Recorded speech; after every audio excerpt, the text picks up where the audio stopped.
सबसे ताकतवर परिवार की सेरेमनी शुरू होने वाली है, जहां 7 एनहांसमेंट स्क्रोल्स रखे गए हैं और हर बच्चे को सिर्फ 1 ही चुनने की इजाजत है। हर रंग एक एलिमेंट को रिप्रेजेंट करता है। रेड मतलब फायर, ब्लू मतलब वाटर, सिल्वर मतलब मेटल, डार्क मतलब अर्थ, येलो मतलब लाइटनिंग, ब्लैक मतलब शैडो और व्हाइट मतलब लाइट।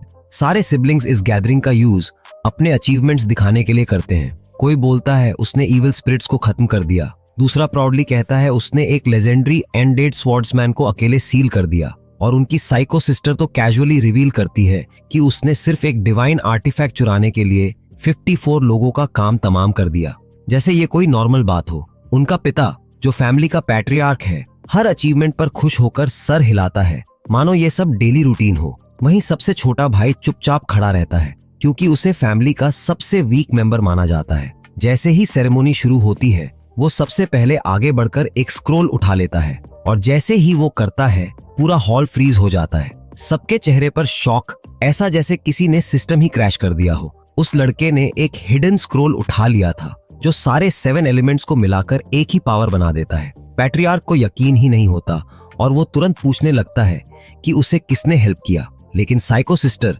बस हल्की सी मुस्कान के साथ कहती है कि ये लड़का सबकी एक्सपेक्टेशंस से कहीं ज्यादा स्ट्रांग बनने वाला है। ये है लार्सन मैटन, और अब उसके पास वो रेयरेस्ट पावर है जो आज तक किसी को नहीं मिली। अब ये समझने के लिए कि उसे वो स्क्रॉल कैसे मिला, हमें थोड़ा पीछे जाना पड़ेगा। वो इसी पावरफुल फैमिली में पैदा हुआ था और उसके पास हमेशा सब कुछ था जो वो चाहता था, लेकिन एक ही चीज थी जो उसे सच में खुश करती थी, लोगों को लव देना। उसने अपनी पूरी जिंदगी अपने मेड्स, सर्वेंट्स और अपने दोस्त को प्यार दिखाने में बिताई, यहाँ तक कि उसने अपनी खुद की माँ को अपने स्पीड से नहला दिया। हाँ, थोड़ा अजीब है, पर उसका तरीका ही ऐसा था। क्या करे। अब असली कहानी तब शुरू होती है जब एक दूसरी दुनिया का असली इंसान इस कैरेक्टर के अंदर जागता है और उसे पता चलता है कि 17 साल की उम्र में उसके अपने भाई उसे मार देंगे, यानी उसके पास सिर्फ 8 साल है अपनी डेस्टिनी बदलने के लिए। एक दिन जब वो अपने कमरे में ट्रेनिंग कर रहा होता है,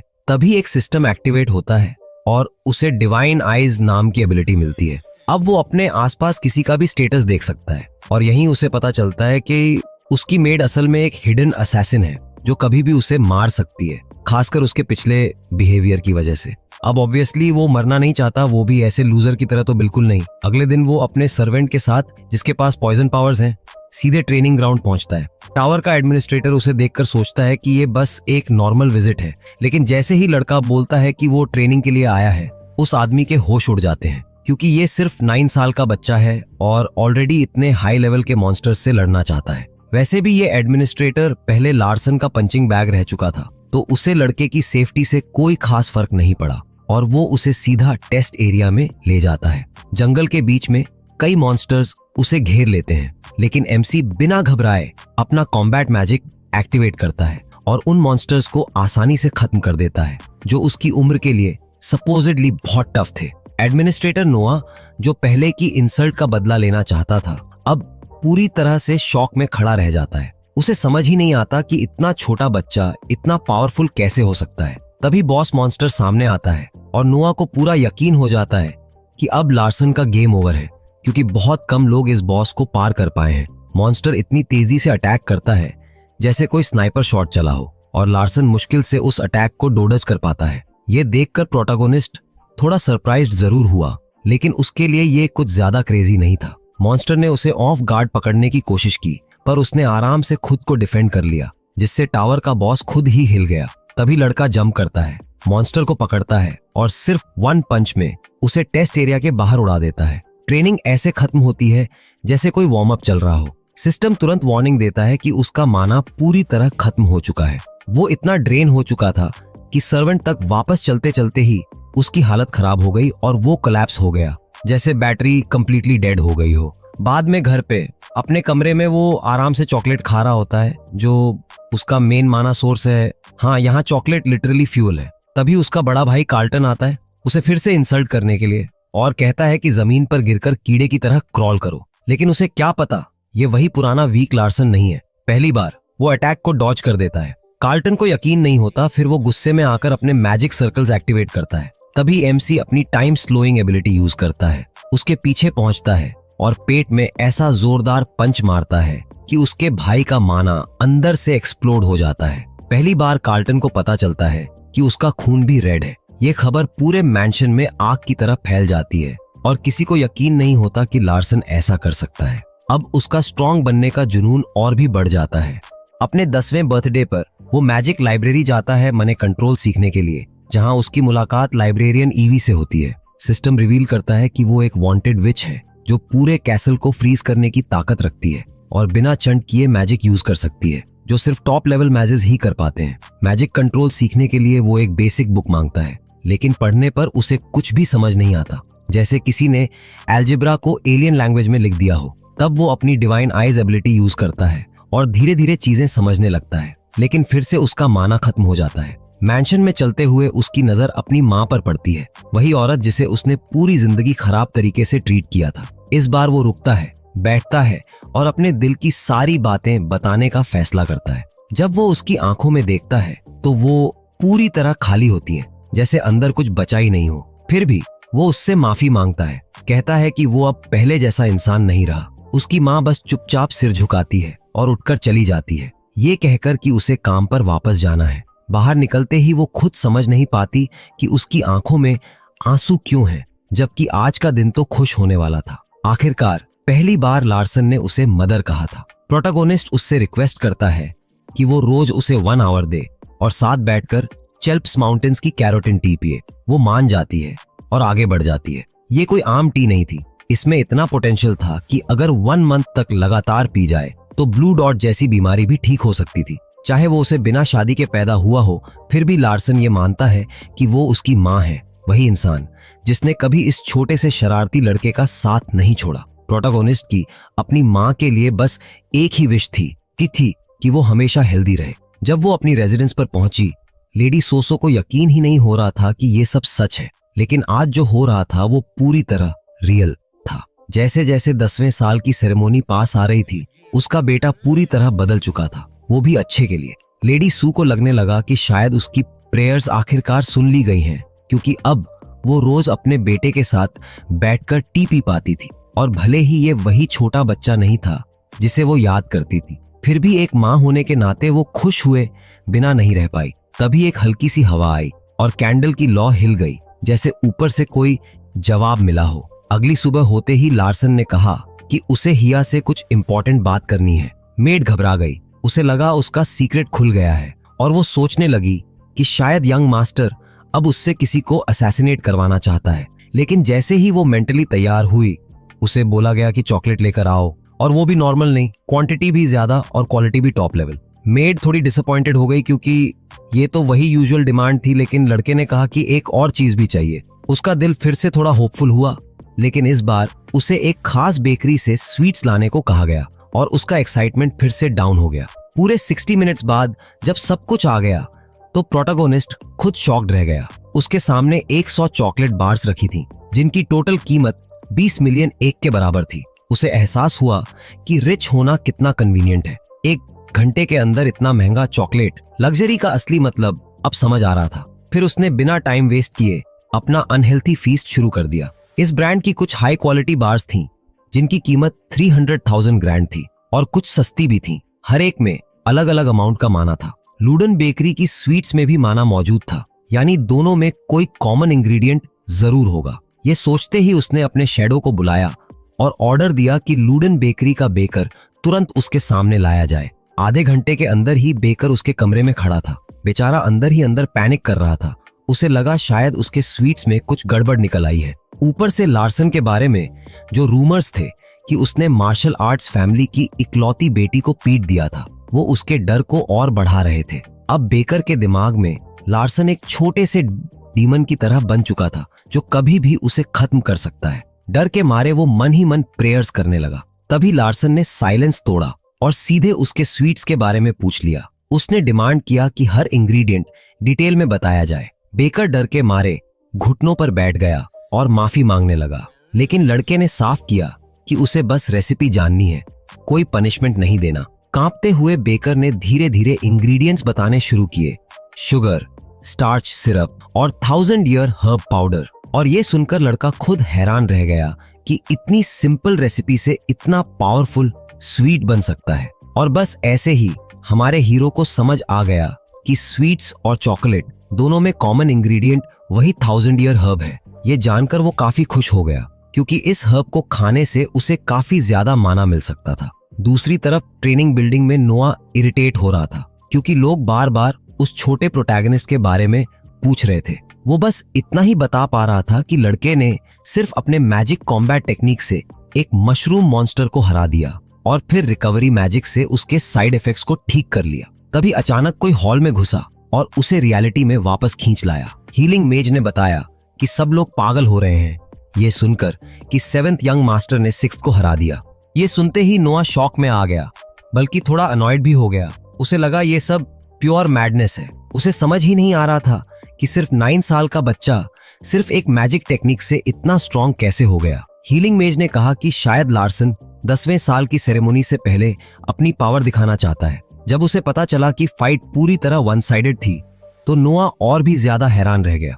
मेजेस नॉर्मली स्लो होते हैं, इसलिए वो मूवमेंट स्पेल्स यूज करते हैं अपनी स्पीड बढ़ाने के लिए, लेकिन वो स्पेल्स इतने कॉम्प्लेक्स होते हैं कि एक बच्चे के बस की बात नहीं।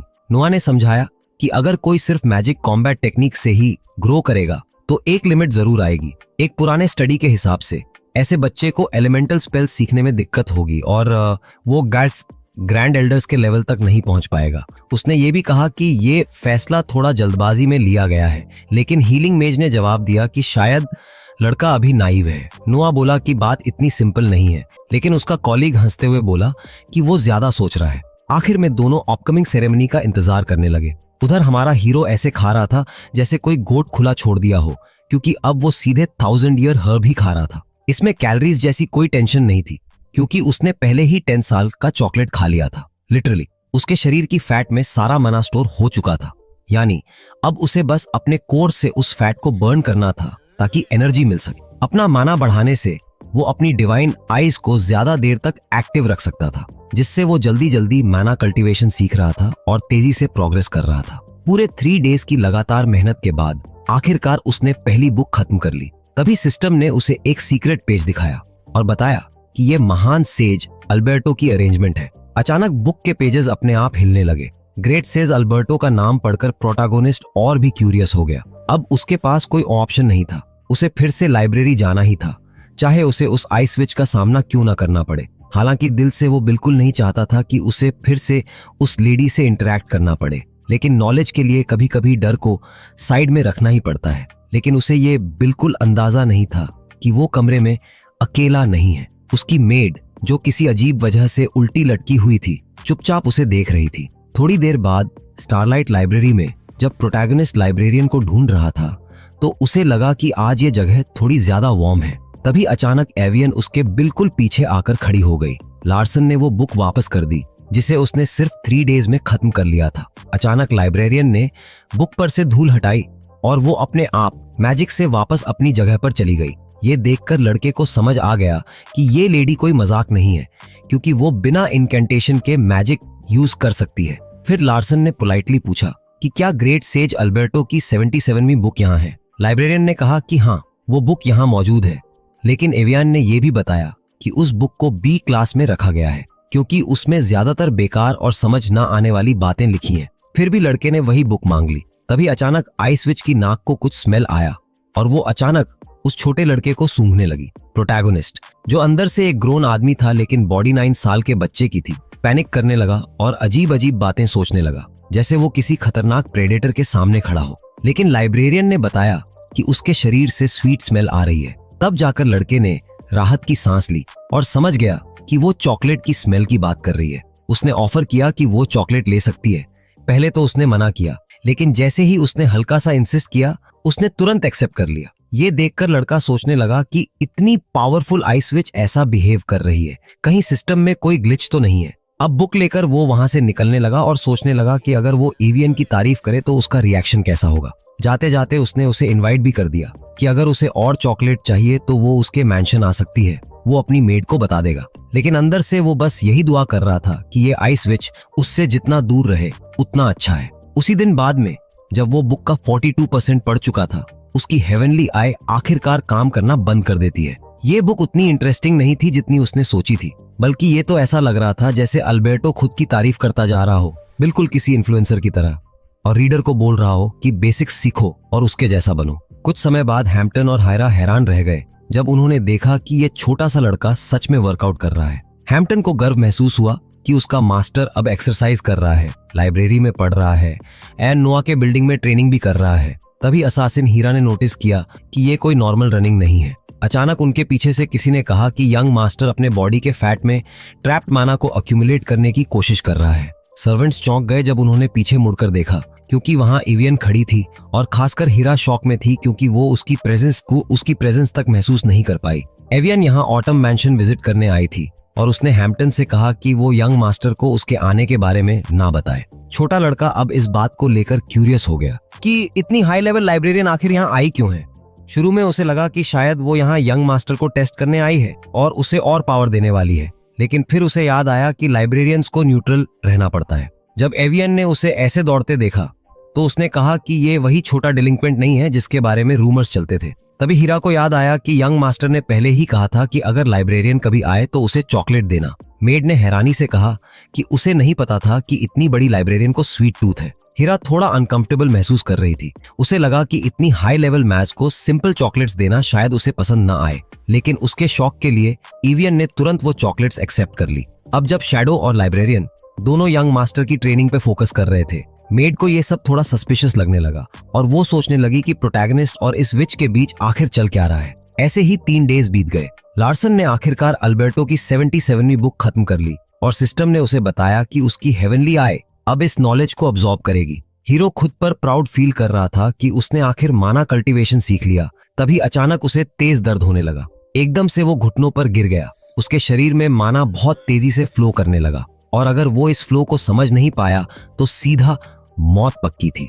यानी एक नई नॉलेज मिलते ही उसे अपनी जान बचाने की लड़ाई लड़नी पड़ रही थी। ये सोचकर भी वो हैरान था कि यहाँ सिर्फ एक बुक पढ़ना भी जानलेवा हो सकता है। फिर भी उसने जल्दी से अपनी हेवनली आई एक्टिवेट की और माना को एनालाइज करने लगा। वो पूरी कंसंट्रेशन के साथ इसे समझने में लग गया। उसी दिन बाद में जो माना कल्टीवेशन टेक्निक उसने सीखी थी वो उसके दिल में पूरी तरह इंग्रेव हो चुकी थी। लेकिन तभी सिस्टम ने उसे बताया कि अब जब उसने ये टेक्निक सीख ली है तो वो हिडन बैक स्टोरी भी देख सकता है।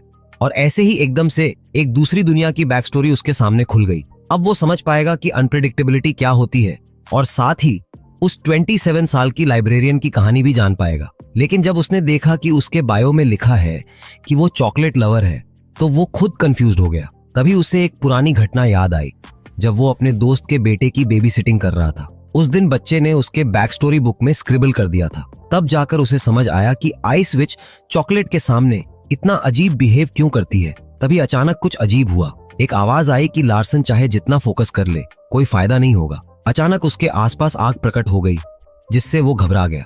ये फ्लेम्स जल नहीं रही थी, लेकिन उनके पीछे जो प्रेजेंस थी वो सच में डरावनी थी। उस व्यक्ति के चेहरे पर किलर स्माइल थी और उसके बाल रेड थे। ये कोई और नहीं बल्कि पर्सिया मैटन थी, एक टायरेनिकल और क्रूअल कैरेक्टर जो फायर, अर्थ और वाटर को कंट्रोल कर सकती थी। और उसने हीरो को डायरेक्टली कॉल आउट किया कि वो बस फोकस करने का नाटक कर रहा है। इतनी पावरफुल मैजिशियन की प्रेजेंस ने प्रोटैगनिस्ट को सच में हिलाकर रख दिया। मामला और भी खराब हो गया जब उसकी हेवनली आई ने उसे दिखाया कि पर्जा को वीक लोग बिल्कुल पसंद नहीं है और वो अपने फ्री टाइम में लोगों को काटना पसंद करती है। हाँ, कैजुअल हॉबी जैसा। वो फिर से उससे पूछती है कि वो कंसंट्रेट करने का नाटक क्यों कर रहा है। हमारा हीरो इंस्टिंक्ट से माफी मांगने ही वाला था, लेकिन तुरंत खुद को रोक लिया क्योंकि हेवनली आई पहले ही बता चुकी थी कि पर्जा वीक लोगों से नफरत करती है और इस हालत में अपॉलॉजी देना मतलब सीधा सुसाइड। लार्सन को समझ आ गया कि वो किसी अजीब से टेस्ट में फंस चुका है, इसलिए उसने अपनी बड़ी बहन से कहा कि वो सच में कंसंट्रेट कर रहा था। खुद उसे भी अपने वर्ड्स पर पूरा भरोसा नहीं था, लेकिन सिचुएशन संभालने के लिए वही लाइन पकड़ ली और ऊपर से बोल दिया कि उसकी सिस्टर को तो इससे ज्यादा ऑब्जर्वेंट होना चाहिए। पर्सिया ने इसे पूरी बकवास बताया, लेकिन लार्सन फिर भी अपने वर्ड्स पर टिका रहा कि वो प्रेटेंड नहीं कर रहा।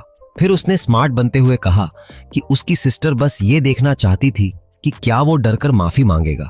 तभी पर्सिया अचानक हंसने लगती है और वो हंसी ऐसी थी कि समझ ही नहीं आया कि खतरा टल गया या अब शुरू हुआ है। पर्सिया ने कहा कि वो सच में रूमर्स के मुताबिक बदल गया है और ये सुनकर लार्सन खुद सरप्राइज हो गया क्योंकि उसे तो रूमर्स के बारे में पता ही नहीं था। उसने कामली कहा कि वो एक बेटर पर्सन बनना चाहता है। पर्सिया ने ठंडे अंदाज में कहा कि अब बहुत देर हो चुकी है, लेकिन उसके जवाब ने उसे इंटरेस्टेड कर दिया। और फिर एक आइडियल बड़ी बहन की तरह उसने उस पर एक जायंट फ्लेमिंग स्नेक छोड़ दिया। पर्शिया ने कहा कि चीजें तब खत्म होती हैं जब इंसान खुद मान ले कि वो खत्म हो चुका है। उस मोमेंट पर हीरो ने कहा कि उसे अपने लिमिट्स पता हैं और वो कभी भी हाउस का हेड नहीं बन पाएगा, लेकिन उसने ये भी कहा कि वो अपने किसी सिबलिंग को पैट्रियार्क बनने में हेल्प कर सकता है। ये सुनकर पर्शिया ने डिटेल में बताने को कहा। तब उसने कहा कि वो एक हिडन एस बन सकता है, छोटा सा लेकिन काम का। पर्शिया को अभी भी डाउट था कि वो किसी काम का है भी या नहीं। तब उसने कामली जवाब दिया कि किसी टूल की वैल्यू बाय पे इस बात पर डिपेंड करती है कि उसे यूज करने वाला कितना कैपेबल है। फिर पर्शिया ने इनडायरेक्टली पूछा कि वो किसके लिए काम करना चाहता है। लार्सन समझ गया कि वो खुद के लिए पूछ रही है, लेकिन उसने स्मार्ट बनते हुए कहा कि अभी वो अपने सिबलिंग्स को ठीक से जानता ही नहीं है ताकि डिसाइड कर सके कि किसे सपोर्ट करना चाहिए, जबकि असल में उसे पता था कि बेस्ट चॉइस अवेलिया है, एंड की सॉर्सरेस। तभी उसने अचानक पर्शिया को बोल दिया कि वो सेकंड सिस्टर से डरती है। ये सुनते ही उसके स्नेक ने हिस करना शुरू कर दिया और उसका डर साफ दिख गया। अचानक उसके आसपास की आग और तेज हो गई और उसे लगा जैसे वो किसी फर्नेस में खड़ा हो। पर्शिया ने कहा कि उसने उसे सिर्फ कुछ मिनट दिए थे क्योंकि वो उसे क्यूट लगा था, लेकिन उसकी बातें अब उसे बेकार लग रही थीं और उसे झूठ बिल्कुल पसंद नहीं। तब लार्सन ने कामली कहा कि उसे पता है कि पर्शिया को ऑनेस्ट और एरोगेंट लोग पसंद है, ना कि वीक और सबमिसिव।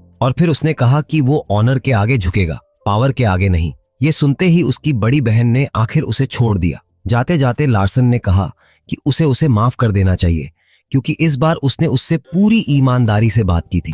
रेड हेयर वाली उसकी बहन ने उसे बेवकूफ सा कुछ कहा और जाते जाते उस पर कुछ फेंक दिया। वो चीज सीधे उसके पेट में लगी और उसे ऐसा दर्द हुआ जैसे कोई बॉलिंग बॉल फुल स्पीड में आकर टकराई हो। लेकिन जब उसने देखा तो वो बस एक सिंपल एप्पल था।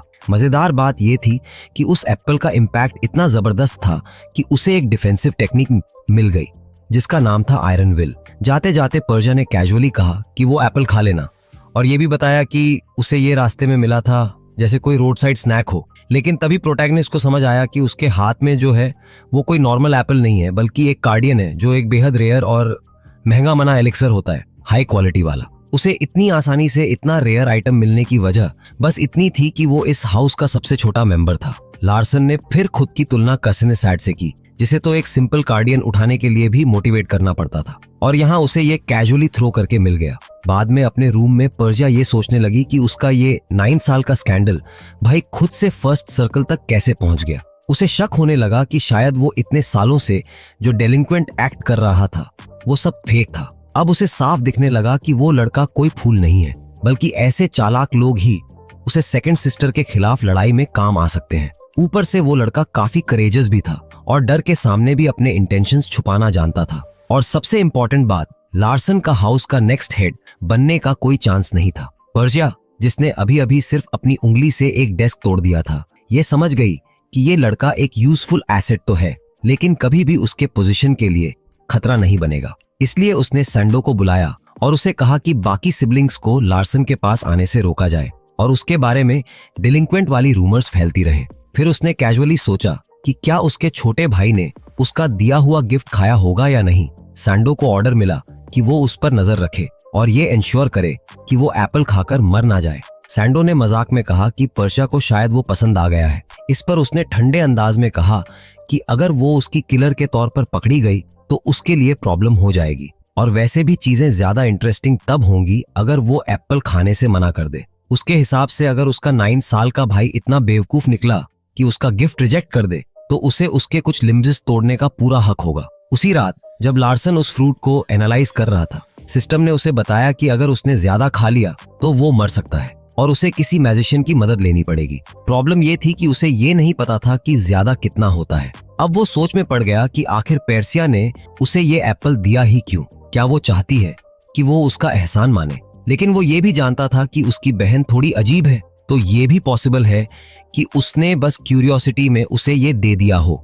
और बाद में उसे इस्तेमाल करे जब वो इसे खा ले। भले ही उसे ये नहीं पता था कि उसकी बहन उसके लिए क्या प्लान बना रही है, लेकिन छोटा भाई इतना जरूर समझ गया था कि अगर उसने वो एप्पल खाने से मना किया तो पर्शिया बिना सोचे उसका हाथ या पैर तोड़ देगी। सिस्टम ने उसे बताया कि उसे हेल्प के लिए वाटर, आइस या विंड एलिमेंट मैजिक की जरूरत पड़ेगी। ये सुनते ही उसके दिमाग में एक आइडिया आया। पहला ख्याल था एवियन के पास जाने का, लेकिन साथ ही उसे ये भी लगा कि उसे मार देने के चांसेस भी कम नहीं है। आखिर वो आसानी से ये कह सकती थी कि उसने एप्पल ज्यादा खा लिया और वो उसे बचा नहीं पाई, यानी पूरा ब्लेम उसी पर डाल सकती थी। सीधा मतलब सबसे डेंजरस सिचुएशन यही थी कि वो लाइब्रेरियन की मर्जी पर हो। फिर भी उसने उसे बुलाने का फैसला किया। उसे पता था कि वो कार्डियन जैसे पावरफुल आइटम को उससे छुपा नहीं सकता, उसकी म्याना तो दूर से ही पकड़ी जाएगी। इसलिए उसने एवियन को अंदर बुलाया और दिमाग में एक नया प्लान सोचने लगा। बैठते ही उसने साफ कहा कि वो इस पावरफुल आइटम को उससे छुपाना नहीं चाहता और उसने एप्पल उसे दिखा दिया। फिर लार्सन ने कहा कि वो उसके साथ डील करना चाहता है क्योंकि इतना कैपेबल नहीं है कि इस एप्पल को अकेले कंज्यूम कर सके, उसे उसकी मदद चाहिए। एवियन ने सीधा जवाब दिया कि वो एक एआई वेरिएंट होने की वजह से न्यूट्रल रहने के लिए बंधी हुई है, इसलिए वो सक्सेशन वॉर में डायरेक्टली या इनडायरेक्टली किसी की मदद नहीं कर सकती। प्रोटैगनिस्ट ने तुरंत कहा कि उसका रिक्वेस्ट सक्सेशन से रिलेटेड ही नहीं है। उसने कामली कहा कि वो बस एक मेज के तौर पर ग्रो करना चाहता है और मैजिक के विल के साथ जीना चाहता है। ये सुनकर एवियन थोड़ी क्यूरियस हो गई क्योंकि ये वर्ड्स किसी सीरियस मैजिशियन जैसे लग रहे थे। उसे लगा शायद कोई जानबूझकर उसे डिलिंक्वेंट दिखा रहा है ताकि उसे नुकसान पहुंचे। लार्सन ने साफ कहा कि उसे हाउस का नेक्स्ट हेड बनने में कोई इंटरेस्ट नहीं है, लेकिन एवियन को ये बात मानना मुश्किल लग रहा था क्योंकि मैटन फैमिली के बच्चे तो इसी के लिए जीते हैं। तब उसे दोबारा जोर देकर कहना पड़ा कि उसे उसकी मदद सिर्फ अपने लिए चाहिए, ना कि पावर या पोजीशन के लिए। फिर भी एवियन ने कहा कि उसका रोल उसे इंटरफियर करने की इजाजत नहीं देता और उसे मैटन फैमिली के मेजेस से हेल्प लेनी चाहिए। लेकिन लार्सन ने जवाब दिया कि वो सारे मेजेस उसके सिबलिंग्स के अंडर काम करते हैं। आखिर में उसने एक ऐसी बात कही जिसने आइस विच को भी चुप कर दिया। उसने कहा कि उसे अपनी माँ को प्रोटेक्ट करना है। ये सुनते ही एवियन के दिमाग में एक पुरानी याद फ्लैश हुई। एक दिन गार्ड्स एक औरत को टैक्स ना देने पर परेशान कर रहे थे। उसका छोटा बच्चा गुस्से में ऑफिसर का हाथ पकड़कर उसे छोड़ने की कोशिश करता है। सोल्जर इरिटेट हो जाता है और उस बच्चे को सजा देने के लिए अपनी तलवार उठाता है। तभी उसकी माँ बीच में आ जाती है और अपने बच्चे को बचाने के लिए खुद को सैक्रिफाइस कर देती है। हालत और खराब तब होती है जब सोल्जर बस ये कंप्लेन करता है कि उसकी तलवार गंदी हो गई है और वो छोटा बच्चा खून में लथपथ अपनी माँ की डेड बॉडी के पास रोता रह जाता है। ये देखकर आसपास खड़े लोग धीरे धीरे आपस में बात करने लगते हैं कि इस इलाके के अथॉरिटीज कितने क्रूअल और अब्यूसिव हैं। लेकिन उस भीड़ में सिर्फ एक ही इंसान था जिसने एक्शन लिया। आइस विच अकेले ही उस टायरेंट और उसके आर्म्ड सोल्जर्स के सामने खड़ी हो गई। जैसे ही वो राजा अटैक करने आया, उसने तुरंत अपनी आइस मैजिक इस्तेमाल की और उन्हें वही मर्सी दिखाई जिसके वो सच में हकदार थे। अब एक तरफ था मैटन फैमिली का सबसे छोटा बच्चा जिसे पूरी जिंदगी ऑब्जर्व किया गया था और दूसरी तरफ उसकी माँ, एक मेड जिसे फैमिली ने प्रैक्टिकली इग्नोर कर दिया था। एवियन अब पूरी तरह श्योर हो चुकी थी कि प्रोटैगनिस्ट ने इतने सालों तक डेलिंक्वेंट बनने का नाटक सिर्फ खुद को बचाने के लिए किया था और वो सच में अपनी माँ को प्रोटेक्ट करना चाहता है। लेकिन ये इतना आसान नहीं था क्योंकि उसके कुछ सिबलिंग्स पागलपन की हद तक स्ट्रांग थे और वो खुद बस सबसे छोटा, ऊपर से एडल्ट्री का रिजल्ट यानी ओअर्न्स उसके खिलाफ ही थे। फिर भी एवियन ने ये माना कि भले उसका सपना ऑलमोस्ट इम्पॉसिबल हो, लेकिन उसे सपना देखने का पूरा हक है। उसके हिसाब से ड्रीम को चेस करना उतना ही इम्पोर्टेंट है जितना उसे अचीव करना। और आखिरकार उसने डिसाइड कर लिया कि वो उसकी मदद करेगी। उसने साफ कहा कि वो चॉकलेट्स की वजह से उसकी हेल्प नहीं कर रही। ये सुनते ही हमारा हीरो अंदर से खुश हो गया, जैसे जैकपॉट लग गया हो। अब प्लान तैयार था। एवियन ने समझाया कि जब वो फ्रूट खाएगा तो वो उसके बॉडी से निकलने वाली एनर्जी को फ्रीज कर देगी और फिर धीरे धीरे मेल्ट करके उसे वापस एब्जॉर्ब करवाएगी। लेकिन उसने वार्निंग भी दी कि इस प्रोसेस में उसका शरीर फ्रीज भी हो सकता है। बेस्ट केस में ये प्रोसेस कुछ मंथ्स लेगा और वर्स्ट केस वो वहीं मर सकता है। ये सुनकर लार्सन ने सीधा कहा कि ये सब इतना कैजुअली मत बताओ, कम से कम थोड़ा ड्रामेटिक पॉज तो दो। एवियन, जो एक केपेबल आइस मेज थी, उसने प्रॉमिस किया कि वो उसे जिंदा रखने की पूरी कोशिश करेगी।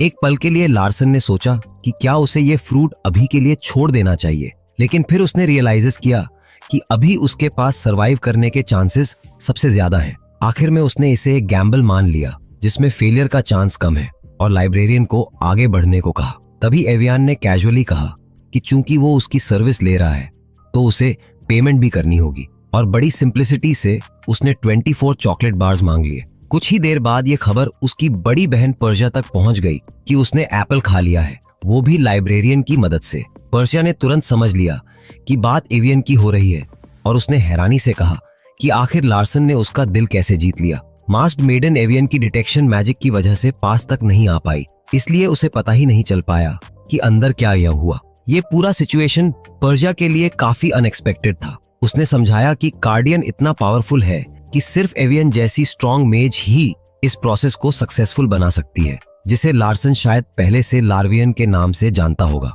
जब सैंडो ने बताया कि लड़के ने पूरा फ्रूट खा लिया है, तो उसने ये भी कहा कि कुछ ऐसा हुआ जिसने खुद आइस मेज को भी शॉक कर दिया। उसने बताया कि लड़के की वाइटल्स पूरी तरह स्टेबल हैं, जबकि वो बहुत तेजी से माना अब्सॉर्ब कर रहा है। पर्जिया को इसमें कुछ खास सरप्राइजिंग नहीं लगा, क्योंकि आखिर वो अभी भी मैटन फैमिली का मेंबर था। पर्जिया ने कहा कि नॉर्मली ये प्रोसेस करीब 3 इयर्स लेता है और उसने सोचा था कि लार्सन इसे 1 ईयर में कर लेगा। लेकिन उसकी असली हैरानी तब हुई जब सैंडो ने बताया कि जिस स्पीड से वो मना एब्जॉर्ब कर रहा है, वो ये प्रोसेस सिर्फ 3 वीक्स में पूरा कर सकता है। दूसरी तरफ ऑटम मैंशन में प्रोटैगनिस्ट अपने बेड पर पड़ा हुआ पसीने से भीग रहा था, क्योंकि उसका शरीर लिटरली उबल रहा था।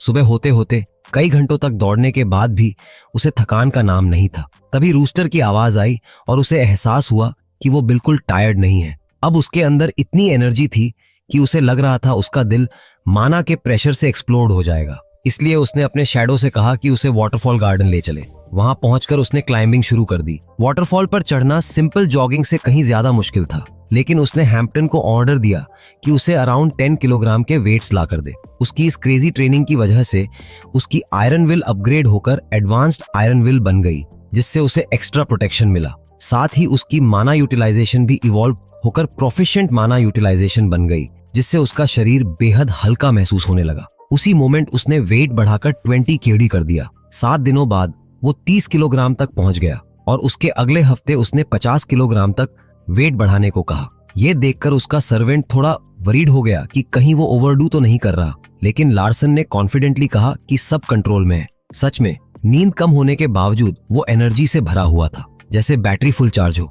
साफ था कि उसने एप्पल का पूरा मना एब्जॉर्ब कर लिया है। सैंडो ने पर्शिया को बताया कि उसके छोटे भाई का बॉडी कुछ अलग ही लेवल का है। पर्शिया को यह जानकर इंटरेस्ट हुआ कि वो रोज मैजिक कॉम्बैट टेक्निक्स के साथ वाटरफॉल क्लाइंब कर रहा है। आमतौर पर ये टेक्निक्स शुरू में जल्दी ग्रो करती हैं, लेकिन जल्द ही लिमिट पर पहुंच जाती हैं। इसलिए उसे लगा कि शायद लार्सन उसके काम आ सकता है, लेकिन उसे ये बिल्कुल एक्सपेक्ट नहीं था कि वो 50 केजी वेट लेकर 30 मीटर्स की हाइट 5 मिनट से कम में चढ़ जाएगा। ये सुनकर वो हंस पड़ी और सैंडो से पूछा कि उसके भाई की लाइफ स्पैन कितनी बची है। मास्क पहने हुए सर्वेंट ने बताया कि अगर कुछ नहीं किया गया तो लार्सन 3 मंथ्स के अंदर मर सकता है, क्योंकि उसका शरीर माना से ओवरफ्लो हो रहा है और कभी भी अंदर से फट सकता है। सैंडो ने सजेस्ट किया कि पर्जिया को उसकी मदद करनी चाहिए, लेकिन पर्जिया चाहती थी कि वो खुद रास्ता ढूंढे। जैसे ही उसे लगेगा कि वो मरने के करीब है, वो खुद एक्शन लेगी और साथ ही ये भी समझेगी कि आखिर उसने आइस मेज का दिल कैसे जीत लिया। दूसरी तरफ हेयर कट बदलने के बाद लार्सन खुद नोटिस कर रहा था कि वो कितना बदल चुका है। उसी दोपहर जब टी सर्व हुई, सुसु ने कहा कि उसका बेटा काफी पतला हो गया है। वो ऑब्वियसली वरीड थी, लेकिन लार्सन ने उसे मुस्कुराकर एश्योर किया कि वो पूरी तरह हेल्थी है। माँ ने फिर मेड की टी बनाने की तारीफ की, जिससे वो थोड़ी शार्मेट हुए खुश हो गई और धीरे से कॉम्प्लीमेंट वापस कर दिया। लार्सन ये देखकर खुश था कि हीरा उसकी माँ के साथ सरप्राइजिंगली अच्छा बिहेव कर रही है। ऊपर से गुड न्यूज़ ये थी कि उसकी माँ के सीने पर जो ब्लू स्पॉट था वो लगभग गायब हो चुका था। उसी रात बेड पर लेटे लेटे मना फार्म करते हुए प्रोटैगनिस्ट सोचने लगा कि अब सिर्फ 4 डेज बचे हैं दिसंबर 24 आने में, जो इस दुनिया में बर्थ ऑफ द स्टार से एक दिन पहले होता है। इस दुनिया की कहानी एम्परर हाइपरटन से शुरू होती है, जिसने सारी रेसेस को एकजुट करके एम्पायर बनाया था। इसलिए दिसंबर 24 बेसिकली उसका बर्थडे था। लेकिन ऑनेस्टली प्रोटैगनिस्ट को इन पुरानी कहानियों से कोई खास मतलब नहीं था, क्योंकि उससे भी बड़ा इवेंट होने वाला था। अगर सब सही रहा तो लूडिया, जो फायर ट्राइब से है और जिसे मैजिशियंस की नेचुरल एनिमी माना जाता है, जिसे क्रिम्सन बटर और 1 आर्मर्ड सर्सर्स के नाम से भी जाना जाता है, वो अटैक करेगी। लूडिया खुद भी काफी मुश्किल हालत में थी और उसे वेस्टगेट से एग्जाइल कर दिया जाएगा। प्रोटैगनिस्ट को याद था कि वो थर्ड सिस्टर से मिलेगी, और क्योंकि उसका सामना पर्शिया से होगा, ये ऑलमोस्ट कंफर्म था कि वो अपना एक हाथ खो देगी। इसी वजह से बाद में वो मेटान हाउस से बदला लेने की कसम खाएगी और नॉवेल के प्रोटैगनिस्ट के साथ अलायंस बनाएगी। 1 आर्म्ड सॉर्सरेस के पास अपनी ट्राइब की खास पावर थी और फ्यूचर में कसिन उसके साथ कॉन्ट्रैक्ट करके उसके साथ लड़ेगा। ये सब सोचकर लार्सन के दिमाग में आया कि अगर समहाउ लूडिया वही होली ग्रेल ऑफ फायर उसे दे दे, जो ओरिजिनली कसन सैड को मिलने वाला था, तो कितना फायदा हो सकता है। लेकिन तभी उसकी हेवनली आई ने कुछ अजीब रिवील किया। पर्शिया का शैडो उसके कमरे में छुपा हुआ था। ये देखकर वो थोड़ा इंट्रीग्ड हुआ, लेकिन उसने सोचा कि बेस्ट यही है कि उसे इग्नोर किया जाए, इसलिए उसने हेवनली आई बंद करने की सोची। लेकिन सिस्टम ने वार्निंग दी कि अगर उसने इसे फोर्सफुली बंद किया तो उसका माना फ्लो डिस्टर्ब हो सकता है, जो खतरनाक होगा। तब उसने एक सिंपल लेकिन जीनियस प्लान बनाया, सोने का नाटक करना। लेकिन ट्विस्ट ये था कि इससे सैंडो और भी क्यूरियस हो गई, क्योंकि उसे लगा कि वो सोते सोते माना कल्टीवेट कर रहा है। माना फार्मिंग कोई सिंपल काम नहीं था, इसमें पूरी कंसंट्रेशन चाहिए होती है, और यहाँ ये 9 साल का बच्चा इसे नींद में कर रहा था। सैंडो को समझ नहीं आ रहा था कि इस अनयूजुअल सिचुएशन को कैसे रिपोर्ट करे। आखिर उसने बस एक बेसिक कल्टीवेशन टेक्निक वाली बुक पढ़ी थी, जो नॉर्मली कुछ खास नहीं होती। शैडो ने खुद वो बुक चेक की और पाया कि उसमें पैसिव मैना कल्टीवेशन जैसी कोई चीज नहीं थी। आइस मेज की मदद से एप्पल खाने के बाद उसके शरीर में काफी बदलाव आ चुके थे, और अब वो अपने दिल में माना स्टोर कर रहा था। सबसे अजीब बात यह थी कि इतने सब के बाद भी उसे कोई हार्ट प्रॉब्लम नहीं हो रही थी। उसका माना धीरे धीरे स्टेबल भी हो रहा था, जबकि वो अभी तक सेकंड सर्कल तक नहीं पहुंचा था, और ना ही उसने कोई फिजिकल एनहांसमेंट स्पेल यूज किया था। सैंडो ने कंक्लूड किया कि उस 9 साल के बच्चे का हार्ट कुछ अलग ही लेवल का है, ऑलमोस्ट मॉन्स्ट्रस, और उसने डिसाइड किया कि ये सारी बातें अगले दिन रिपोर्ट की जाएंगी। अब जब स्पाई कमरे से जा चुकी थी, प्रोटैगनिस्ट ने आखिरकार अपनी आंखें खोल दी। देखते ही देखते दिसंबर 24 की रात आ गई। ऑटम मैंशन में सब लोग उस बड़े चमकते हुए ट्री के आसपास जमा थे।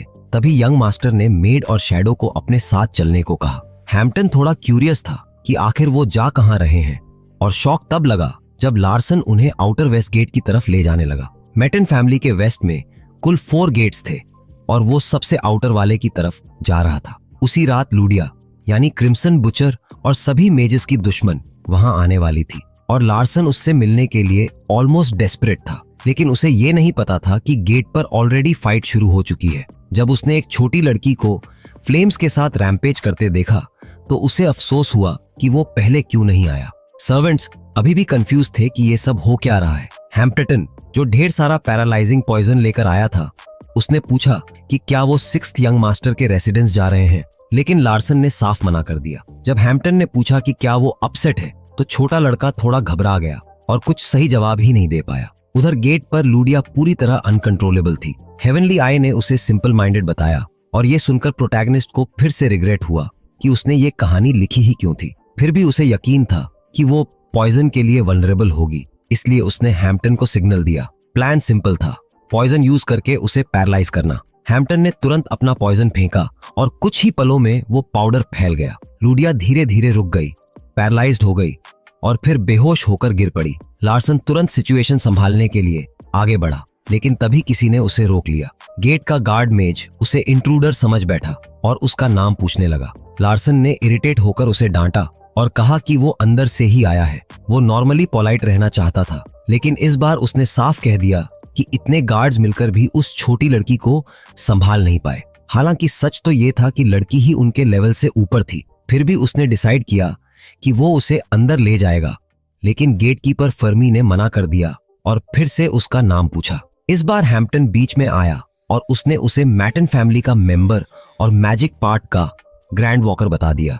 केओस मीनिंग तुरंत उसे रोकना चाहता था, क्योंकि हैम्पटन कुछ ज्यादा ही तारीफ करने लगा था। तो लार्सन ने खुद आगे बढ़कर कहा कि वो लार्सन मार्टिन है। ये सुनकर गार्ड को बिल्कुल यकीन नहीं हुआ। उसने तो उल्टा कह दिया कि लार्सन मार्टिन इतना हैंडसम नहीं हो सकता। ये सुनकर उसे समझ ही नहीं आया कि इंसल्ट समझे या कॉम्प्लीमेंट। फिर उसने गार्ड से उनके नाम पूछे और कामली कहा कि कोई भी इतना बेवकूफ नहीं होगा कि पेट्रियार्क के सबसे छोटे बेटे का इम्पर्सनेशन करे। उसने खुद ही अपने बारे में रूमर्स का मजाक उड़ाते हुए कहा कि लोग उसे अगली डिलिंक्वेंट कहते हैं, और वैसे भी कोई भी समझदार इंसान उसकी एक्टिंग क्यों करेगा। ये सुनकर उसका शैडो भी हैरान रह गया। आखिर में उसने गार्ड से कहा कि इन फैमिली से कंफर्म कर लो उसकी आइडेंटिटी, लेकिन साथ ही वार्निंग भी दे दी कि अगर वो सच में 7th सन निकला तो उन्हें अपनी एरोगेंस का रिग्रेट होगा। ये सुनते ही गार्ड डर गया और तुरंत माफी मांग ली। लेकिन जब उससे पूछा गया कि वो उस लड़की को अंदर क्यों ले जाना चाहता है, तो लार्सन थोड़ी मुश्किल में पड़ गया और फिर उस 9 साल के शरीर में छुपे ग्रोन आदमी ने कैजुअली जवाब दिया कि उसे वो लड़की क्यूट लगी। मेड ये सब बड़े ध्यान से देख रही थी, जैसे कोई इंटरेस्टिंग मूवी चल रही हो। थोड़ी देर बाद वो छोटी फायर यूजर लड़की, जो अभी भी बेहोश थी, जमीन पर बंधी हुई पड़ी थी। हैम्पटन, हीरा और लार्सन सब उसके जागने का इंतजार कर रहे थे। तभी सिस्टम ने अचानक प्रोटैगोनिस्ट को बताया कि कुछ अनएक्सपेक्टेड हुआ है। ऐसा लग रहा था जैसे दुनिया खुद उसकी कहानी में किए गए बदलाव को नोटिस कर रही हो। उसी समय लुडिया ने धीरे धीरे अपनी आंखें खोली। उसका मुंह बंद था, इसलिए वो कुछ बोल नहीं पा रही थी, लेकिन उसकी आंखों और एक्सप्रेशन से साफ था कि वो अंदर ही अंदर उसे खूब गालियां दे रही है। सिस्टम ने उसे सिंपल माइंडेड बताया था, तो हीरो ने सोचा कि इससे सिंपल तरीके से ही डील करना बेहतर होगा। लार्सन ने बिना घुमाए फिराए सीधा ऑफर दे दिया कि वो उसके बीमार पिता की मदद कर सकता है। उसने कहा कि उसकी अपनी माँ भी बीमार थी, इसलिए वो उसका दर्द समझ सकता है, और उसके कपड़ों से उसने पहचान लिया कि वो फायर ट्राइब की मेज है। फिर उसने बताया कि उसके इलाके में कोई एपिडेमिक फैला हुआ है। ये सुनकर उसका शैडो उसकी नॉलेज से इम्प्रेस हो गया। वहीं दूसरी तरफ लड़की चुपचाप उसे देखती रही। फिर अचानक वो शॉक्ड हो गई जब उसने सुना कि उसके सामने खड़ा ये लड़का उस बीमारी का इलाज जानता है। लार्सन ने आगे कहा कि शायद वो उसके घर पर अटैक करने आई थी, क्योंकि उसे लगा कि मार्टिन फैमिली के पास उसका इलाज होगा। फिर उसने उससे कहा कि अगर वो सही समझा है तो अपना सिर हिलाकर कंफर्म करे। लड़की ने तुरंत सिर हिलाया। इसके बाद उसने असैसिन को कहा कि उसका मुंह खोल दिया जाए। जैसे ही वो फ्री हुई, लुडिया ने सीधा पूछा कि क्या वो सच में उसकी मदद करना चाहता है। उसकी कैजुअल टोन देखकर लार्सन को कासेंड याद आ गया, लेकिन उसने हाँ में जवाब दिया। फिर भी लुडिया को यकीन नहीं हो रहा था, क्योंकि उसके हिसाब से नोबल्स सिर्फ अपने फायदे के लिए ही मदद करते हैं। उसने कहा कि उसके पास कुछ वैल्यूबल है जो वो इलाज के बदले दे सकती है। ये सुनते ही प्रोटैगनिस्ट की आंखें चमक उठीं, क्योंकि उसने तुरंत पहचान लिया कि वो item holy grail of fire, वही रेयर चीज जो ओरिजिनल स्टोरी में मेन कैरेक्टर को मिलती है। उसने बिना डिले किए प्रॉमिस किया कि वो उसके पिता को ठीक कर देगा, और ये सुनकर लड़की खुशी से भर गई। लेकिन जैसे ही उसे पता चला कि इसका कॉस्ट ज्यादा होगा, वो उदास हो गई और पूछने लगी कि कितना देना पड़ेगा। लार्सन ने कैजुअली कहा कि ये तो इलाज के बाद ही पता चलेगा, और बस ऐसे ही उसने बड़ी आसानी से उस वैल्यूबल आइटम का डील कर लिया उसके पिता की जान के बदले। अब उसकी बारी थी अपना वादा पूरा करने की। लार्सन ने अपने शैडो को इंस्ट्रक्शंस दिए कि 1000 ईयर हर्ब को सिल्वर सी वाटर में उबालकर पूरे इलाके में फैलाया जाए ताकि क्योर तैयार हो सके। हैम्पटन ये सुनकर क्यूरियस हो गया और पूछ बैठा कि ये काम कैसे करेगा। तब लार्सन ने हल्की सी एटीट्यूड वाली टोन में कहा कि एक शैडो को अपने मास्टर पर शक नहीं करना चाहिए। ये सुनकर डार्क स्किन्ड लड़का पूरी तरह इम्प्रेस्ड हो गया, और उसने प्रॉमिस किया कि वो अपने मास्टर के आदेश को परफेक्टली पूरा करेगा, उसकी पावरफुल ऑरा से लिटरली दंग रहकर। प्रोटैगनिस्ट को जल्दी ही समझ आ गया कि हीरा उससे पूछना चाहती है कि उसे ये प्रिस्क्रिप्शन कैसे पता है। हीरा ने साफ कहा कि ये सब कॉमन सेंस से बाहर है। लार्सन ने बस इतना जवाब दिया, मैं मैटन हूँ, जैसे ये एक्सप्लेनेशन काफी हो। और स्ट्रेंजली मेड ने उसे धन्यवाद भी दे दिया उसकी ऑनेस्टी के लिए। उसे अचानक ऐसा फील हुआ जैसे वो किसी छोटे पैट्रियार्क के सामने खड़ी हो। जब हीरो ने कहा कि अब वो लुडिया को फ्री करने वाला है, तो छोटी लड़की पूरी तरह शॉक्ड रह गई। जैसे ही उसे आजादी मिलने वाली थी, उसने तुरंत हॉस्टाइल बिहेवियर दिखाया। उसने कभी अपना नाम बताया ही नहीं था, और जब लार्सन ने उसका नाम ले लिया तो उससे समझ आ गया कि उससे गलती हो गई है। लड़की गुस्से में आ गई क्योंकि उसने किसी को अपना नाम नहीं बताया था। अब सिचुएशन थोड़ी ऑकवर्ड हो गई थी। फिर भी लार्सन काम रहा और उसने पूछा कि क्या सच में उसका नाम जानना इतना अजीब है। जब उसने हाँ कहा तो उसने अगला सवाल किया कि क्या ये भी अजीब नहीं है कि वो इतने महंगे हर्ब का इस्तेमाल करके उसकी मदद कर रहा है। लड़की ने कहा कि ये तो और भी वियर्ड है कि वो उसे अपने फैमिली का सीक्रेट बता रहा है, और वो भी बिना किसी बेनिफिट के। मतलब सीधी बात, वो उसी इंसान पर शक कर रही थी जो उसकी मदद करने आया था। जैसे ही उसे एहसास हुआ कि वो उसी हाथ को काट रही है जो उसकी मदद कर रहा है, उसने धीरे से माफी मांगी। लेकिन हीरो ने जानबूझकर कहा कि उसे सुनाई नहीं दिया, थोड़ा जोर से बोलो, और फिर थोड़ा पास आकर बोला कि रिपीट करो। बेचारी को तीसरी बार सॉरी बोलना पड़ा।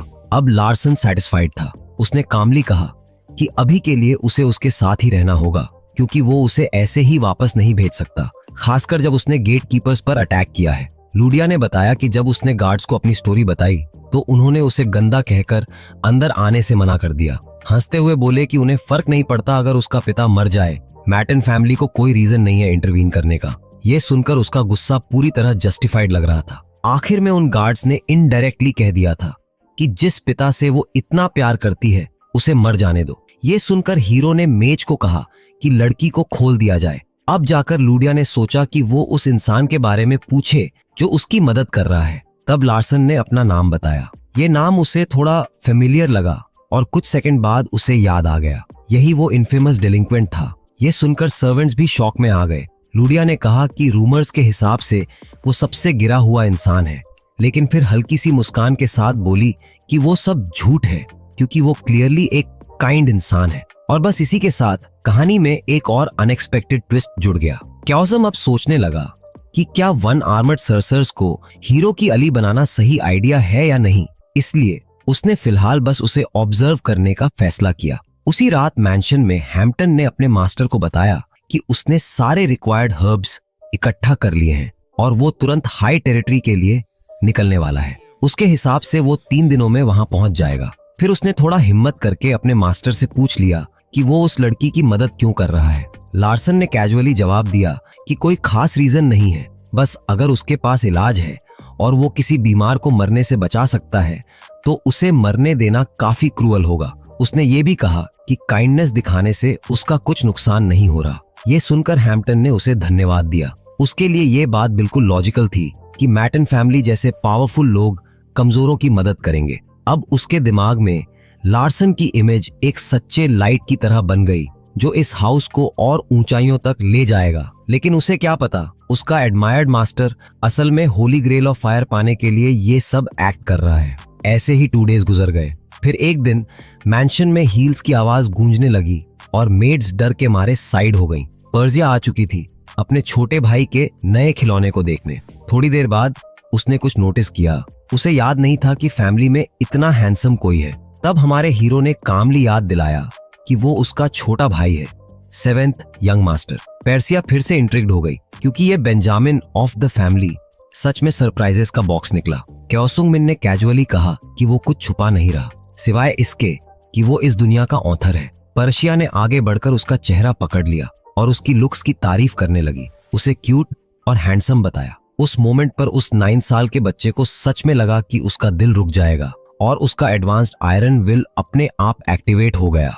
सिर्फ आई कांटेक्ट से ही उसका बॉडी डिफेंसिव मोड में चला गया। ये खुद में शॉकिंग था। पर्सिया ने मुस्कुराते हुए कहा कि अगर वो ऐसा ही हैंडसम रहा तो वो उसे खूब पैम्पर करेगी। लेकिन लार्सन ने तुरंत मना कर दिया क्योंकि उसे समझ आ गया था कि ये भी उसका एक टेस्ट है। उसने कहा कि वो चाहता है कि उसे सीरियसली लिया जाए और ये सुनकर पर्जिया को वो और भी क्यूट लगने लगा, इतना कि उसके हिसाब से वो एक परफेक्ट आर्ट पीस बन सकता था अगर उसका सिर अलग कर दिया जाए तो। ये सुनकर उसे अपना फ्यूचर याद आ गया और उसने उसे कहा कि ऐसे जोक्स ना करे। फिर पर्सिया ने कैजुअली कहा कि वो उसके नए टॉय को देखना चाहती है, जिससे लार्सन थोड़ा घबरा गया कि कहीं उसे लुडिया के बारे में पता तो नहीं चल गया। आखिर थर्ड सिस्टर होने के नाते वो किसी भी फायर मेज को अपने आसपास टॉलरेट नहीं करती और क्रिम्सन बुचर जैसी पावरफुल लड़की तो उसके लिए सीधी राइवल थी। और इसी वजह से उसने तुरंत ये फैसला कर लिया कि इस ऑकवर्ड मीटिंग को यहीं खत्म करना बेहतर होगा और अपनी बहन से साफ कह दिया कि वो लड़की उसकी है। आखिर वही था जिसने उसे फाइंड किया था, तो उसे किसी को दिखाने की कोई जरूरत नहीं थी। उसकी ये एटीट्यूड भरी बात सुनकर पर्जिया का मूड तुरंत खराब हो गया। उसका ऑरा ही इतना भारी था कि प्रोटैगनिस्ट के बॉडी ने खुद ब खुद एडवांस्ड आयरन विल एक्टिवेट कर दिया। पर्जिया को यह बिल्कुल पसंद नहीं आया कि कोई ऐसा इंसान जो बस मैजिक कॉम्बैट टेक्निक्स में ही ठीक है उसके सामने झुक नहीं रहा। उसी वक्त उसकी हेवनली आई एक्टिवेट हुई और सिर्फ उसके माना का प्रेशर ही अपने छोटे भाई को ओवरवेल्म करने के लिए काफी था। फिर भी पावर गैप समझते हुए उसने उसे एक चांस देने का फैसला किया। उसने कहा कि वो उससे सिर्फ 1 फिंगर से फाइट करेगी और वही basic magic combat technique use करेगी जो उसने हाल ही में एक बुक से सीखी है, बस कुछ मिनट्स के लिए। इतनी टेम्पटिंग ऑफर थी कि मना करना मुश्किल था, तो हमारे हीरो ने चैलेंज एक्सेप्ट कर लिया और कहा कि वो अपनी पूरी ताकत लगाएगा। पर्जिया को अपने छोटे भाई की ये बोल्डनेस पसंद आई और उसने उस पर अपना फायर स्नेक छोड़ दिया। लेकिन हेवनली आई ने तुरंत रिवील कर दिया कि ये बस एक इल्यूजन है, इसलिए लार्सन सीधे आगे बढ़ा और उस स्नेक की इमेज पर पंच मार दिया। पर्सिया ये देखकर इम्प्रेस्ड हो गई कि सिर्फ 3 वीक्स में उसका भाई इतना इम्प्रूव कर गया है और उसने प्रॉमिस किया कि अगर वो जीत गया तो वो लुडिया को छोड़ देगी। साथ ही वार्निंग भी दी कि वो पूरी ताकत से लड़े, क्योंकि अगर वो बोर्ड हो गई तो फिर वो उसके नए टॉय के साथ खेल सकती है। अपनी ऑल पावरफुल सिस्टर के सामने खड़ा लार्सन अब पूरी तरह सीरियस था। पर्शिया मन ही मन सोच रही थी कि ये लड़का जो फैमिली का ब्लैक शीप माना जाता है सरप्राइजिंगली एंटरटेनिंग है। तभी प्रोटैगनिस्ट उस पर अटैक करने के लिए झपटा, लेकिन उसके लिए वो अभी भी बहुत स्लो था। पर्शिया ने उसे सिर्फ एक उंगली से रोक दिया। सिचुएशन इतनी डेंजरस लग रही थी कि हीरो तुरंत पीछे हट गया। पर्शिया ने ये देखकर उसकी तारीफ की कि वो उसका अटैक सह पाया और कहा कि शायद वो इतना बेवकूफ भी नहीं है, कम से कम टेक्निक्स को सही यूज तो कर रहा है। वहीं दूसरी तरफ लार्सन समझ गया कि जैसे जैसे फाइट आगे बढ़ेगी उसकी जीतने की चांसेस कम होती जाएंगी। दोनों के बीच का पावर गैप बहुत बड़ा था, कैजुअल फाइट का तो सवाल ही नहीं था। तभी उसका एडवांस्ड आयरन विल फिर से एक्टिवेट हुआ। उसे खुद शॉक लगा कि उसकी बहन की सिर्फ एक माना भरी उंगली ही इतना डैमेज कर सकती है। उसी वक्त उसकी माना कल्टीवेशन टेक्निक एक्टिवेट हुई, जिससे वो अपने माना को कंट्रोल करके काम कर पाया। उसने तुरंत मौका देखकर अपनी वेट यूटिलाइजेशन एबिलिटी एक्टिवेट की।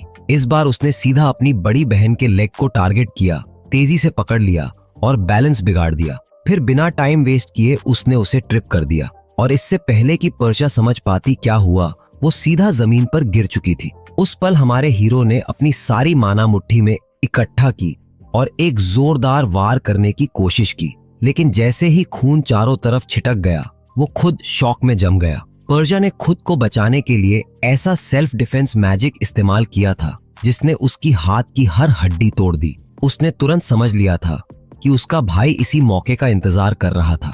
जब उसने गार्ड नीचे किया था, उसने ये भी ताना मारा कि उसने एकदम बार्बरिक तरीके से चार्ज किया था, जैसे कोई जंगली लड़ाई हो रही हो। आखिर में पर्शिया ने साफ कहा कि उसे मैजिक कॉम्बैट टेक्निक्स बिल्कुल पसंद नहीं है। जब लार्सन ने पूछा कि क्या वो जीत गया, तो उसने एक सेकंड सोचा और फिर मान लिया कि हाँ, ये उसकी जीत है। लेकिन अगले ही पल उसने असली मैजिक इस्तेमाल करने का फैसला किया। अचानक प्रोटैगनिस्ट हवा में उठ गया और समझ पाता उससे पहले ही उसे जोर से दीवार पर दे मारा गया। टक्कर इतनी जोरदार थी कि उसके मुंह से खून निकल आया। पर्शिया ने वादा निभाते हुए कहा कि वो लुडिया को छोड़ देगी, लेकिन साथ ही ये भी बोली कि उसका छोटा भाई अब दिन ब दिन इंटरेस्टिंग होता जा रहा है। जैसा उसके शैडो ने कहा था, उस लड़के का बॉडी काफी मजबूत था, क्योंकि वो उसकी उंगली में भरी हुई इतनी डिस्ट्रक्टिव पावर भी सह गया। उसके लिमिट्स जानने के लिए उसने आखिरी बार थोड़ा और ताकत से उसे दीवार पर पटका और कंक्लूड किया कि अभी उसमें स्ट्रेंथ की कमी है। फिर कैजुअली उसे अलविदा कहकर चली गई। सबसे अजीब बात यह थी कि उसकी माना एब्जॉर्ब हो गई थी। पर्शिया जानती थी कि कुछ मेजेस के पास मैजिक अब्जॉर्ब करने की एबिलिटी होती है, लेकिन उसके भाई में कुछ अलग ही था। उसने जानबूझकर उसे थोड़ी हीलिंग माना भी अब्जॉर्ब करने दी, सोचते हुए कि अगर वो इसे कंट्रोल करना सीख गया तो बहुत कुछ सीख सकता है। तभी शैडो सामने आया और बोला कि उसकी मास्टर अपने छोटे भाई को काफी पसंद करने लगी है, तभी तो गिफ्ट भी दिया। पर्शिया ने बस इतना कहा कि अगर वो इसे कंट्रोल नहीं कर पाया तो यही चीज उसकी बर्बादी बन जाएगी। दूसरी तरफ लार्सन खुद को संभालने की कोशिश कर रहा था। अब उसके पास सेल्फ रिकवरी टेक्निक आ चुकी थी और वो सोचने लगा कि हर बार पर्शिया से मिलने पर उसे कुछ नया मिल ही जाता है। उसी समय उसकी नई टेक्निक एक्टिवेट होने लगी। ये टेक्निक बहुत एनर्जी कंज्यूम करती थी, लेकिन उसकी कल्टीवेशन टेक्निक के साथ मिलकर कुछ नया अनलॉक कर रही थी। तभी सिस्टम ने बताया कि उसने बॉडी रिस्ट्रक्चरिंग हासिल कर लिया है और ये अपने आप एक्टिवेट भी हो गया। ये सुनकर वो घबरा गया। फिर असली हॉरर शुरू हुआ। बॉडी रिकंस्ट्रक्शन का दर्द इतना ज्यादा था कि वो अपनी सैनिटी बचाने की कोशिश करने लगा, क्योंकि ये पेन सहना ऑलमोस्ट नामुमकिन लग रहा था। लेकिन असली डर तो अभी बाकी था। अचानक उसके कान और मुंह से काला सा लिक्विड निकलने लगा और सीन पूरी तरह डरावना हो गया। उस पल जैसे ही सेल्फ रिकवरी एक्टिवेट हुआ, दर्द इतना बढ़ गया कि उसके होश टिक ही नहीं पाए। उस 9 साल के बच्चे के शरीर की हर हड्डी पागलों की तरह टूट रही थी और उसी स्पीड से दोबारा बन भी रही थी। सीन पूरा नाइटमेयर बन चुका था। तभी उसकी चीखें सुनकर मेड और छोटी लड़की दौड़ती हुई अंदर आई। पहले तो उन्हें लगा कि ये काला लिक्विड कोई पॉइजन है, लेकिन हीरा ने जल्दी समझ लिया कि ये पॉइजन नहीं हो सकता, ये तो बहुत ज्यादा पावरफुल है। और जो काला धुआं निकल रहा था वो असल में शरीर के वेस्ट का फॉग था। बॉडी रिकंस्ट्रक्शन के असर से लार्सन का माना ऐसी स्पीड से बर्न हो रहा था कि समझ ही नहीं आ रहा था क्या करे। उसके पास इतना माना नहीं था कि वो टेक्निक को लगातार चला सके, और अगर बीच में रोक देता तो रिजल्ट बहुत ही खतरनाक हो सकता था। तभी अचानक उसने कुछ अजीब नोटिस किया। क्रिम्सन बुचर खुद अपनी पावर से उसकी मदद कर रही थी। जो प्योर माना वो अब अब्सॉर्ब कर रहा था वो क्रिम्सन फ्लेम था, वही पावर ऑफ प्यूरिफिकेशन जिसे उसने खुद अपनी नॉवेल में लिखा था। लार्सन समझ गया कि लड़की ने ये डेस्पिरेशन में किया, उसे पता नहीं था कैसे मदद करे, लेकिन अननोइंगली उसने वही दे दिया जो उसे सबसे ज्यादा चाहिए था। और बस उसी पर लार्सन मार्टिन जैसे आग से दोबारा जन्म ले लिया। सब कुछ कंप्लीट हो चुका था। जैसे ही बॉडी रिकंस्ट्रक्शन खत्म हुआ, उसे अनप्रिडिक्टेबिलिटी का एक नया हिस्सा मिल गया।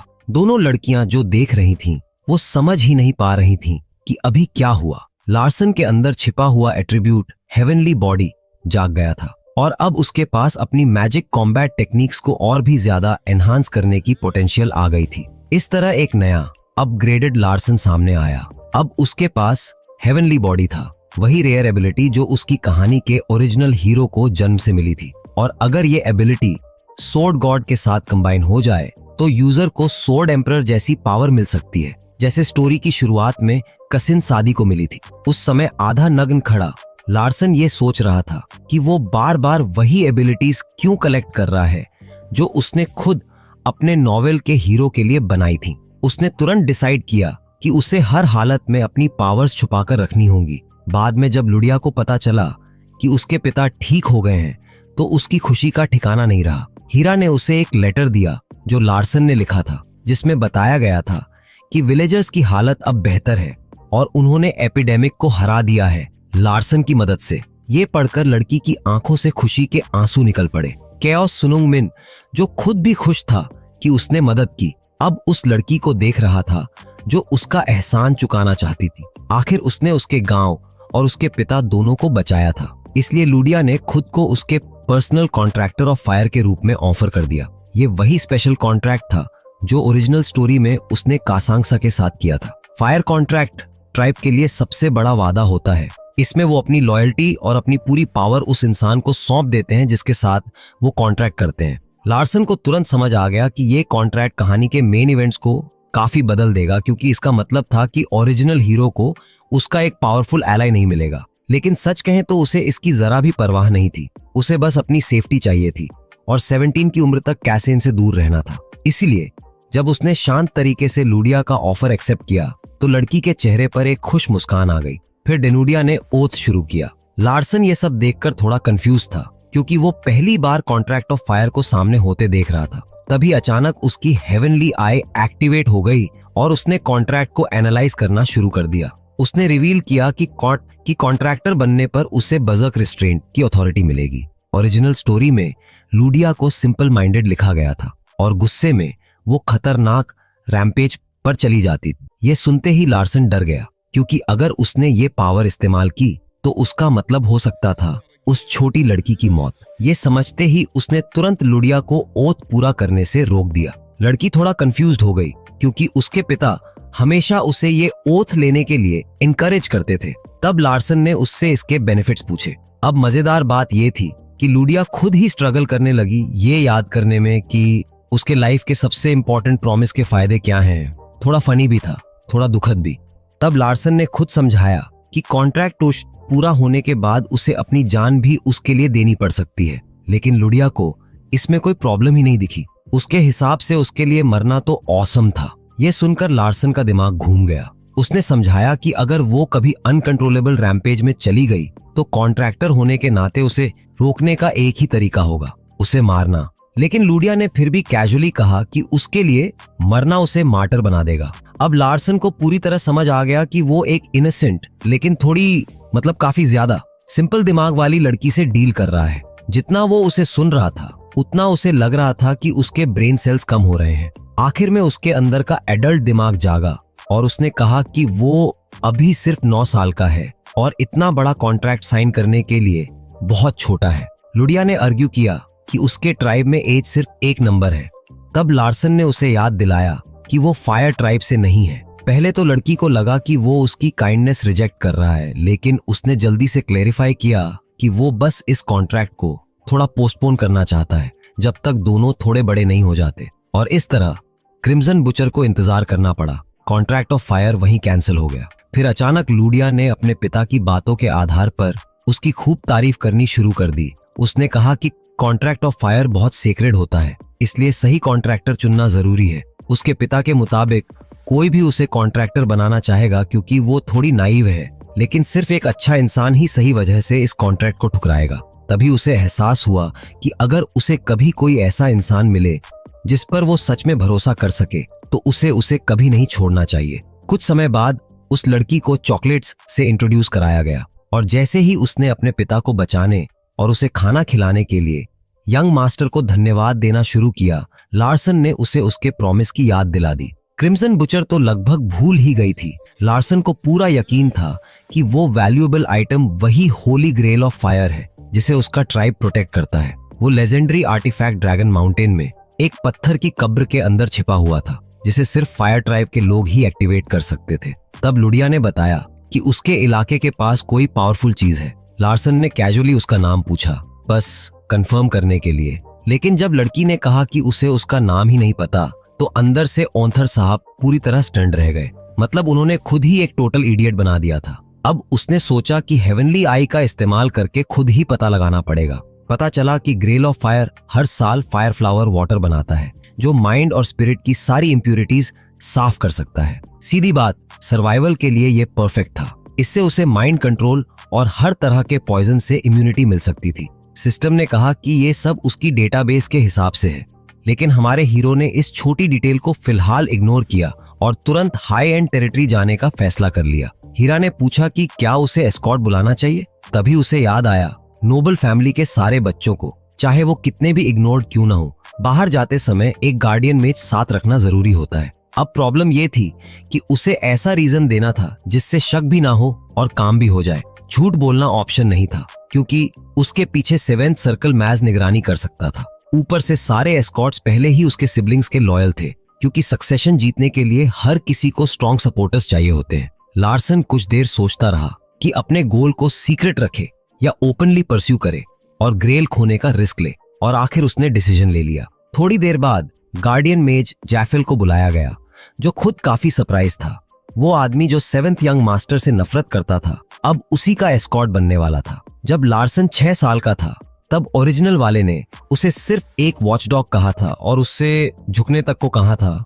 इतनी एरोगेंस थी उसमें। हमारे करंट प्रोटैगनिस्ट को ये सब मेमोरीज याद थी और उसे लगा कि ये पहले वाली मूव बहुत खराब थी क्योंकि एस्कॉर्ट्स खुद पावरफुल मेजेस होते हैं। जब उससे हायरॉन जाने का रीजन पूछा गया तो उसने हायरा से कहा कि बस सबको बता दे कि वो प्ले डेट पे जा रहा है वहां के फेमस चॉकलेट्स टेस्ट करने। हीरा को लगा ये एक्सक्यूज काम नहीं करेगा, लेकिन सरप्राइजिंगली ये बिना किसी इश्यू के पास भी हो गया। उस दिन बाद में जैफिल आखिरकार ऑटम मैंशन पहुंच गया। बैल्कनी पर खड़ा एक इंसान उसका इंतजार कर रहा था और जैसे ही उसने देखा कि वो खुद यंग मास्टर है, उसने बड़ी मुश्किल से अपना गुस्सा कंट्रोल किया। आमने सामने आते ही मैज ने कहा कि पिछले 3 इयर्स में वो काफी बदल गया लगता है। लार्सन तुरंत समझ गया कि जैफिल जानना चाहता है कि उसे ही गार्डियन मैज क्यों चुना गया। साफ था कि वो अभी तक उस इंसल्ट को नहीं भूला था जब छोटे बच्चे ने उसे वॉचडॉग कहा था। तब प्रोटैगनिस्ट ने बिना झिझक कहा कि हर वॉचडॉग का काम अपने मालिक की रक्षा करना ही होता है, और ये सुनकर मैज अंदर से जल उठा। लार्सन जानता था कि सिंपल अपॉलॉजी से ये मामला ठीक नहीं होगा, इसलिए उसने सीधा साया पॉइंट रखा कि जैफिल इतना लॉयल तो है कि उसे बिट्रे नहीं करेगा। ये सुनकर मेज थोड़ा कंफ्यूज्ड हो गया और पूछ बैठा कि क्या यंग मास्टर उस पर भरोसा करता है। लार्सन ने साफ कहा कि पूरी तरह नहीं। वो जाफेल पर एक इंसान के तौर पर भरोसा नहीं करता, लेकिन एक एम्बिशियस एस्कॉर्ट के रूप में जरूर करता है। उसने बताया कि जैफेल की असली पहचान उसकी ग्रीड और एम्बिशन है और फ्यूचर में वो अपने फायदे के लिए 4th यंग मास्टर को छोड़कर 2nd सिस्टर का साथ देगा। ये सुनकर मेज पूरी तरह शॉक्ड रह गया। उसने तुरंत इन आरोपों को डिनाई किया और यहीं वो फंस भी गया।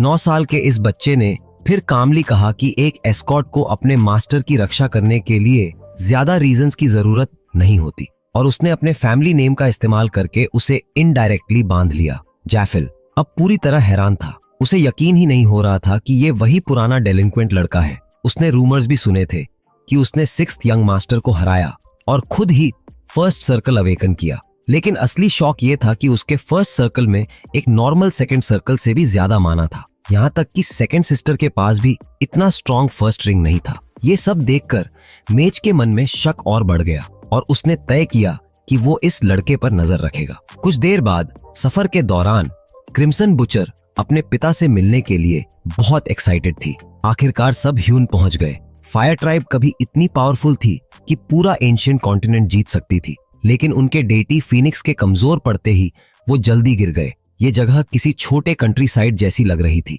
लूदिया ने गहरी सांस ली और जोर से अपने पिता को पुकारा, इतनी जोर से कि यंग मास्टर को भी लगा, भाई वॉल्यूम थोड़ा कम कर लो। तभी हैम्पटन उन्हें वेलकम करने आया और लूडिया ने तुरंत अपने पिता के बारे में पूछा। जैसे ही उसे पता चला कि उसके पिता घर के अंदर हैं, वो बिना रुके दौड़ पड़ी उनसे मिलने। हैम्पटन भी उसके पीछे चला गया। वहीं दूसरी तरफ जैफेल के मन में अजीब सा डाउट अभी भी बना हुआ था। कुछ तो गड़बड़ जरूर थी। लार्सन को अच्छी तरह पता था कि जाफेल अपने ही सिबलिंग्स में से किसी एक को बेट्रे करने का सोच रहा है, वो भी दूसरे के लिए, जबकि उसने ये प्लान कभी किसी को बताया भी नहीं था। उधर पिता और बेटी आखिरकार मिल गए। मिलते ही दोनों ने यंग नोबल को उसकी मदद के लिए दिल से धन्यवाद दिया। जैफेल ने लड़की को ध्यान से ऑब्जर्व किया और शॉक रह गया, क्योंकि एक 9 साल की बच्ची के लिए उसका माना लेवल बिल्कुल एबनॉर्मल था। और तो और पिता और बेटी दोनों उस डिलिंक्वेंट यंग मास्टर को एक काइंड इंसान बता रहे थे और उसका एहसान चुकाना चाहते थे। आसपास के विलेजर्स भी उसे ग्रेटिट्यूड से देख रहे थे। ये सब देखकर जाफेल सोच में पड़ गया कि इस लड़के ने आखिर किया क्या है, लेकिन फिर उसने खुद को समझाया कि ये जरूरी नहीं है। फिर भी उसके दिमाग में लार्सन को लेकर सवाल बढ़ते जा रहे थे। तभी अचानक क्रिम्सन बुचर ने उसका हाथ पकड़ा और उसे अपने गिफ्ट की जगह पर ले गई। थोड़ी देर बाद जब वो लोग वहां पहुंचे तो जैफेल को कुछ अजीब लगा, क्योंकि वहां बस एक पत्थर की कब्र थी। लुडिया ने तुरंत एक एंशिएंट स्पेल चंट करना शुरू किया और देखते ही देखते वो पत्थर हिलने लगा। कब्र खुली और उसके अंदर से एक लेजेंडरी आर्टिफैक्ट बाहर आया। उसे देखते ही एस्कॉर्ट्स का ध्यान खिंच गया, क्योंकि उस अननोन आइटम में पावरफुल फायर मैजिक भरा हुआ था। बस कुछ सेकंड उसे देखकर ही जैफेल समझ गया कि लार्सन चॉकलेट्स खाने के लिए यहाँ नहीं आया था, साफ झूठ बोला गया था। दूसरी तरफ लार्सन खुद भी उस आर्टिफैक्ट को देखकर स्टन्ड था, लेकिन तभी उसकी हेवनली आई ने कुछ रिवील किया। अनप्रेडिक्टेबिलिटी का एक नया हिस्सा। सिस्टम के अनुसार सिर्फ वही इंसान इस आर्टिफैक्ट का वाटर सेफली पी सकता है जिसने कॉन्ट्रैक्ट ऑफ फायर किया हो, वरना सीधा दर्दनाक मौत। ये जानकर उसके होश उड़ गए। अगर उसने गलती की तो यही चीज उसकी एंड बन सकती थी। उसी पल उसे समझ आया कि उसे तुरंत कॉन्ट्रैक्ट साइन करना पड़ेगा। तभी सिस्टम ने एक और वार्निंग दी, जितनी देर फायर फ्लो वाटर बाहर हवा में रहेगा उसकी पावर उतनी कम होती जाएगी। मतलब जितना वो हेजिटेट करेगा उतनी यूं ही ताकत खत्म होती जाएगी। लेकिन अगर वो अभी लूडिया जैसी सिंपल लड़की के साथ कॉन्ट्रैक्ट करता है तो उसे कंट्रोल में रखना पड़ेगा। और ये काम खुद कैसिन जैसे स्ट्रॉन्ग कैरेक्टर के लिए भी आसान नहीं था। फिर भी ये मौका इतना बड़ा था कि छोड़ना बेवकूफी होती। आखिर वो इस दुनिया का क्रिएटर था, तो उसने वही किया जो लॉजिकली सही लगा और क्रिम्सन बटर के साथ कॉन्ट्रैक्ट ऑफ फायर करने का फैसला कर लिया। ये सुनकर लूडिया खुश हो गई। लार्सन ने जल्दी करने को कहा और दोनों ने तुरंत कॉन्ट्रैक्ट पूरा किया। जैसे ही कॉन्ट्रैक्ट हुआ, वो साधारण सा दिखने वाला टूटा फूटा कप अचानक बदलकर एक चमकता हुआ गोल्डन प्रेशियस आर्टिफैक्ट बन गया। ये देखकर जैफेल पूरी तरह हैरान रह गया। उसे अब समझ आ गया था कि ये कोई सिंपल प्लेडेट नहीं, बल्कि एक परफेक्टली प्लान्ड क्वेस्ट थी। लूदिया से निकल रही फायर माना की प्योरिटी और स्ट्रेंथ देखकर वो उसे पर्शिया से कंपेयर करने लगा।